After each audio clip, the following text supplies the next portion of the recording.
stink beasts. I am Zen, and you're watching Spencer's Sketches. Yo, what's good, Fooly Coolies? What the haps on?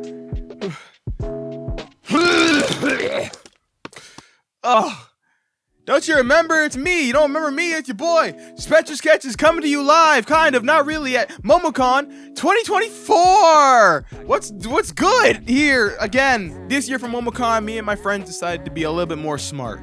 Instead of waking up early in the morning and driving almost 2 hours out to the city, we decided to get a hotel so we could just walk to the convention center. Granted, the hotel we got last minute gave us some really big fees that we couldn't pay, so we said fuck it, and we went to another hotel 20 minutes away, which, it's a little bit of setback, but yo, this was way better than waking up at 8 and then getting there at 10. Here's a good MOMOCON tip. On the first day, the con starts pretty late. A couple years ago, it was started at 12, now it starts at 2.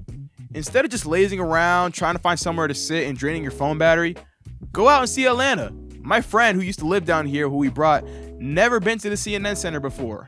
Me and my other friends have been multiple times, so we said, hey, we gotta take you. It's literally walking distance from here. The CNN Center isn't what it used to be, especially after COVID. The Cartoon Network store closed down with all the cool stuff in it. The tourist attractions are gone and a bunch of restaurants left. It's like a dead mall in there, but it's insulated, it's cool in there, and you get better, cheaper food than you do at the convention center. Me and my friends were hanging out in the Cartoon Network store, around the Cartoon Network store because you can't go in. And a security guard came over and said, hey, if you guys like Cartoon Network so much, did you know on William Street at this point in time they're building something Cartoon Network related alongside old Adult Swim stuff and Toonami things from back in the day? That was news to me. He told me it wasn't exactly a store, or it could be a store, or be associated with a store. He doesn't really know because he's just a security guard. But he said it's currently in the process of being done right now at William Street, and I should go check it out. We were going to go check it out, but we didn't really feel like it. I live somewhat close out here, so if there is an update, I will let y'all know. Hell, I'm excited. I'm surprised with Atlanta being the headquarters for Warner Media and Cartoon Network and Turner Broadcasting that something like this hasn't been done sooner, but I'm not complaining. We go back to the convention hall and whoa! Look how many people are here this year. It's packed in this bitch. Now, the majority of things that I wanted to do on the first day were at 2 o'clock. So that meant by the time I got into the exhibit hall line and got downstairs to the exhibit hall, it was already like 2:45. So I said, you know what? Fuck it, who cares? And I just chilled out in the Artist Valley all day. And of course, one of the first places I went to, y'all know where it is, the Mystery Shack. The only vendor, well, the main vendor that sells specifically Western animation related stuff. They have an online website too, so you can order anything from them whenever you want. I've ordered from them like twice in my life, but I usually just say, fuck it, I'll wait till MOMOCON because I'll just be there. I'll hold off and say all what I bought at the con in a minute. I just always want to say, go to the Mystery Shack if you can, if you care about Western animation memorabilia. Well, all my evening panels got canceled, and I really don't care to wait in those long-ass Walk of Fame lines. Jesus Christ, they were huge on the first day. So I just play video games all day until it's 7 o'clock. So I go to Cartoon Jeopardy. Cartoon Jeopardy was hosted by Paleo Steno and one of his friends. I'm not exactly sure who they were. Where you go up, where they pick you, you go up, and you play Jeopardy, but with cartoon facts. And when I tell you, I should have been on that stage! You raise your hand to let them know you want to go. I raise my hand every single time, but unfortunately, I'm not a panel sweat. What does that mean? It means that unless I know it's going to be a big panel, I don't want to wait like an hour outside the panel room to get in early. So I was in the back, and they don't pick people in the back because they can't see them. Meaning they didn't see me, meaning I couldn't go up. And let me tell you, I got almost every single question right on both games they were playing. Every single question. I think like out of both the Jeopardy games they played, 2 questions out of each I didn't know. Not got wrong, didn't know. I definitely would have showed off if I was up there. But that's what I get for fucking breathing, I guess. And after that panel, nothing was really for me the entirety of the con of that day. The last thing I wanted to do was go to Saber Sparks Smash or Pass, which last year was great. And I was excited to go until I found out it was hosted at 11:30 p.m. What? Why? I guess because it's mainly for adults, you have to be 18 in order to get in. And with that, I guess MOMOCON told them, hey, in order to do this adult panel, it has to be at night. Push it back. And I get that. That makes sense. But 11:30, it's wild. I've been here all day walking around. I'm tired. I was so willing to go, but the cartoon court panel ended around like 8 o'clock, meaning I would have had to wait another 3 hours doing really nothing but walking around and looking at stuff. I don't want to be drowsy and have to drive back in Atlanta traffic at night, so I just packed it up for that night. Fuck. Next day, we hit the ground running. I want to go to the Saturday morning cartoons panel. I don't know who hosts it, but it sounds fun. It sounds like something I will be into because I'm a nostalgia whore. It starts at 10. We get up at 10. What happened? What's going on? We get there almost around 11, and there's 2 panels I want to see. Either the animation creators one or the watching bad movies with Saberspark and Friends panel. This was a really big decision for me because these 2 were playing at the same time. I love Saberspark and his crew. I try my best not to miss any of his panels. But the animation creator panel was with Dana Terrace, Matt Braley, and Vivian Madrano. And I want to make cartoons when I grow up. But you guys know me for my YouTube channel. Well, you're watching this on my YouTube channel. You probably don't know me for real. I was thinking for the 3 people who are currently watching this, they will more than likely care about what Saberspark has to say than the animation creators. So I went to Saberspark's panel. I say that very begrudgingly, but I don't regret going. I had such a fun time at that panel. It was just covered as watching bad movies, but it was just Bible Man. I never actually watched Bible Man when I was a kid, but my friends did. Like 3 of my friends in my neighborhood at this point in time loved Bible Man. They had all the DVDs and VHS tapes. They had the freaking Halloween costume. I don't care to look it up right now. I have no idea who owns and produces Bible Man, but they made enough money to where they can get their costumes in stores. That's crazy to me, especially going back and watching it and seeing how terrible and underfunded it was, dude. No hate to it, but okay, a little bit of hate to it.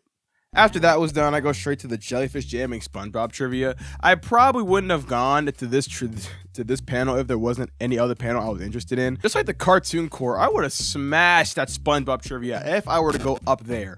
But I mean, I don't like the cartoon court though. I didn't raise my hand. That would have been embarrassing. After that panel, I was gonna go straight to Saberspark's panel, whose line is it anyway? Because for Saberspark's panels, you gotta go early to see his stuff.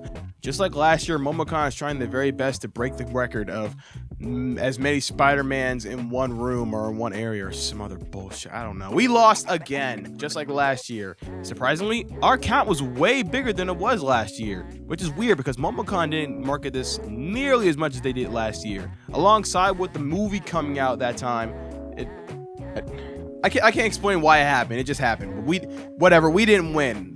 I don't know what number we got to pass. It's around 600 something. We had 500. We were nowhere close again. But that's fine because I'm pretty sure they're not going to do it again next year. God, I hope not, because I spent a lot of money on that Miles Morales costume. I got to put it to good use somehow. Okay, that took a painful 2 hours. Way too long. I don't have another panel till 5:30. So I guess I'll go see some famous people. The main 2 people I wanted to see this time were Steve Blum and Vivian Madrano. Steve Blum because obviously it's Steve Blum.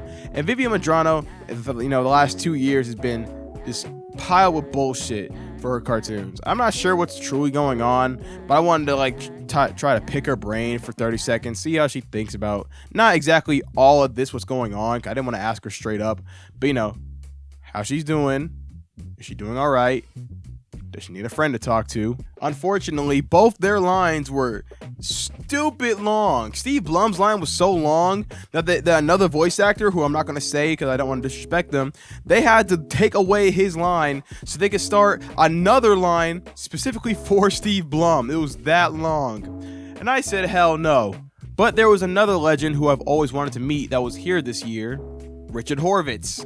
Y'all want to know a fun fact about me? I never really watched Invader Zim until a year ago while I was on a plane. And I never understood the hype, but I love the fashion and scene that came from it. And then I'm watching the show, and yeah, the show is dark, but all the bullshit everyone claimed it, like how dark it could be. I'm like, really? Really, this is what maybe because it was on Nickelodeon in 2000, that's what made it so freaking dark, because whatever, it was whatever. But I absolutely fell in love with the show. I understand the cult following, and now I have like 4 Hot Topic Invader Zim / Gur shirts. Next time I go, I get 50% off on another shirt. Whatever. Anyway, I went to go talk to Mr. Horvitz, and of course, Mr. Horvitz was very nice. I asked him a question about the last episode of Angry Beavers. I already know the answer because I'm a fucking nerd, but it was nice hearing it from his mouth. I should have asked him about the League of Super Evil. Maybe he wasn't on that show. Like that shit, huh? He didn't voice anything there. He didn't? No. He wasn't Voltar? No, he sounds just like him. No, it's voiced by this dude named Scott McNeil. Oh. Yeah. I guess it's a good thing I didn't ask him that. Anyway, and this is where I also got that voice clip at the beginning of the video.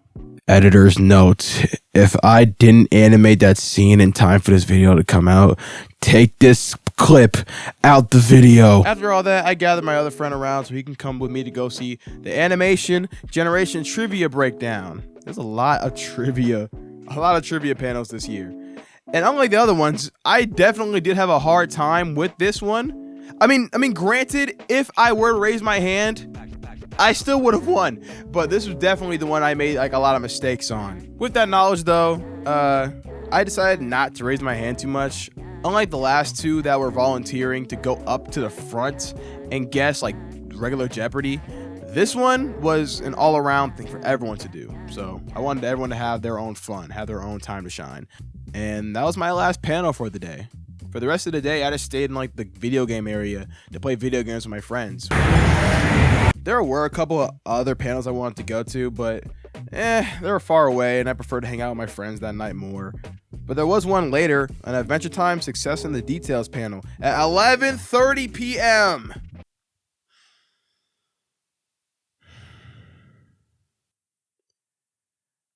Are you guys waiting up on anything else? No. Good enough for me.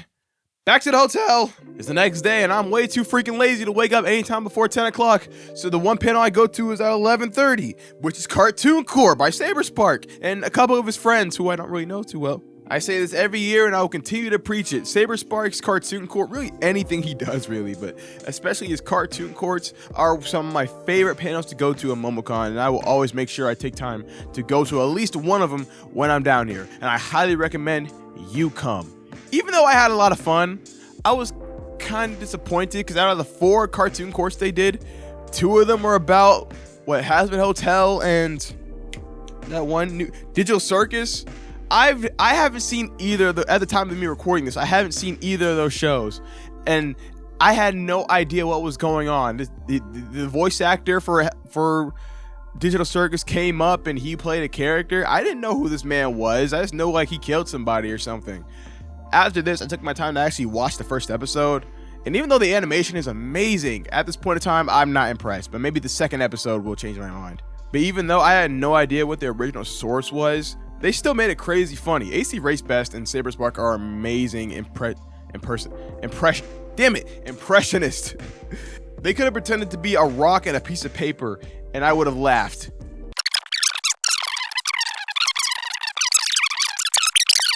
I knew I had to get in line crazy early for the 2:30 Helluva Boss cast panel. After asking like 3 con attendees where this fucking panel was, I finally go upstairs for my friends to be waiting for me. And dude, where we were, they were like, the line was wrapped around like 6 times, dude. Oh my God. We were sure we weren't getting in. What we thought. But we didn't realize, which I guess we should have because we were all the way upstairs in a pretty much different building. That room we went to is huge. It's like an average sized Comic-Con room. I assume. I've never been to Comic-Con, but I've seen videos. Those panels are huge. Even with us being in like the 3rd row of the fucking line, we got in almost near the front. That room was gigantic. I've never been there before. The panel starred Vizzy herself, Erica Limbeck, Bryce Pinkham, Richard Horvitz, and the host, Morgana Ignis. All right, okay, we'll start the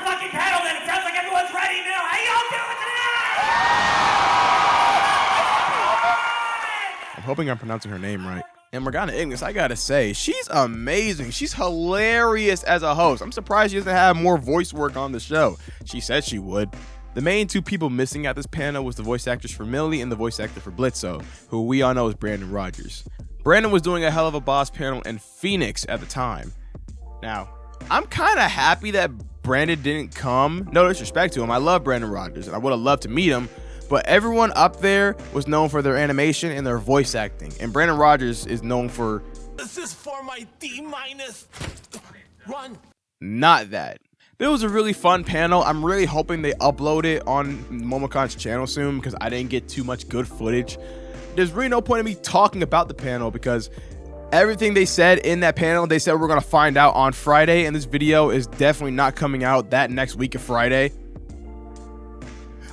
I'm recording on Friday, so yeah, anything on that panel you'll see definitely by the time this video comes out. After that panel, I go to another personal panel I wanted to go to called Being a Part of the Animation Industry, because, you know, I still want to be a cartoonist. Hosted by Sarah, well, I don't know who hosted, but Sarah Nicole Robles, who voiced Luz from the Owl House, Sissy Jones, who does a lot of voice acting, Matt Braley, the creator of Amphibia, and Peter Armando, a Disney animator, were all there. I thought this was going to be an uplifting panel about like how to get in and how cool the animation industry was, but no, this was another depressing real life look into it. They're scared. Artists are scared nowadays. Artists, voice actors alike, they're all scared of how AI is coming in, and they say they can't say because they're under contract with certain people, but like, you know, big companies are trying their very best to slip in what you can and cannot have and what the computer can just do for you. Also, how a lot of animation and voice acting is technically freelance work or is seen as freelance work. The contractors, meaning they're not working that job, they're not getting paid, and they have to constantly be on the grind. Which I knew that, I understood that, but geez, knowing that these people are people who I see I hear and see every day, and seeing how they still kind of struggle to make ends meet. Whew. You know, let's talk about the other panel. The last panel I went to go see that day was Why We Love Slice of Life cartoons, hosted by Offbeat Kiki and Tumblr Tyreek. Y'all know I had to go to see a Tumblr Tyreek panel. These are the smaller panels that usually have smaller rooms, so I knew I was going to be able to talk to somebody I really wanted to talk to that I haven't talked to yet. I went to go talk to Terrific Tyreek and Offbeat Kiki. I haven't talked to Offbeat Kiki before, but she seems pretty nice. But I also saw Man of 1,000 Thoughts in there. The other day, he was wearing a Doom mask around the con, and me and my friend really wanted to meet him so we can make a really funny skit idea that we had. But unfortunately, he drunk his last beer and he kept the Doom mask at the crib. But I do like Man of 1,000 Thoughts' videos, and it was cool to see him and talk to him, even if it was for a short minute. I thought the panel was going to be them talking about how, you know, slice of life cartoons are important for people who live in certain areas to realize, hey, we're not alone in this area. But it was more saying what qualified as a slice of life cartoon, like how Hey Arnold counts as a slice of life cartoon, how Eddy and Eddy, even though it is slice of life, sort of, it has more mythical elements to it, to where, is it really slice of life? It wasn't exactly what I expected, but it was nice. It gave me a new thought about these cartoons I haven't seen in a minute. I'm not gonna go back and watch them, but it was cool seeing them again. But I was mainly excited about seeing Terrific's pilot. He did a little bit of a snippet of it with, I mean, I guess all the voice actors haven't gotten all their lines yet, or maybe they did some rewrites, but he showed us an unfinished scene of the pilot. Oh my god, I love being part of these type of things, because like I'll remember it in like 2 years after he actually releases the pilot, and I'll be like, yeah, I was there, I'm special, I saw it before any of y'all saw it. All of his cartoon friends are working on it too. It's really cool. He shouted out Hats Off Media, who I know was around the con, but I don't know what he looked like, so I didn't see him. He pointed them out, and I gotta say, he does not look the way I anticipated him to look, which is not an insult at all. Y'all know who Thurp Van Orman is, the creator of Flapjack? Hi, I'm Thurp Van Orman. I created Flapjack, and I also did his voice. And if you want 107 more facts, check it out. It's definitely one of those moments. After the panel, Tyreek and Offbeat Kiki go out to like talk to their fans, which is nice. I go over there and make myself present. I take a picture of both Hats Off Media and Terrific Tyreek, but okay, a little break in narration. When I first recorded this, I thought Hats Off Media didn't want his face being shown in any way, shape, or form, so I just like, I tried to crop it out or whatever like that. But later on, I asked all of them if they were okay with me using their pictures in these videos, and they all agreed. So here's a picture I took with Hats Off, and Terrific Tyreek and a couple of my friends. Here I am with just Terrific Tyreek. I tried to get a picture of Offbeat Kiki, but after I was done with these pictures, I had no idea where she went. Yeah, look at me. You know, after 3 days of this convention, even though I love coming, I do get fed up. I am over it at that point. But the 4th day, walking in, seeing that almost all the vendors are packing up for the day and half the voice actors that you wanted to see are now gone, that melancholy feeling just sets in of, wow, it's over. I'm not going to be here for a whole entire year. It almost makes me want to cry. But I won't, because I'm not a bitch. When I got there, I hit the ground hard. We got there a little bit late because that morning we had to take our friend back to the airport to go back home. So I missed What is the Mystery Shack panel. I don't exactly know where that would have been, but it had something to do with Gravity Falls.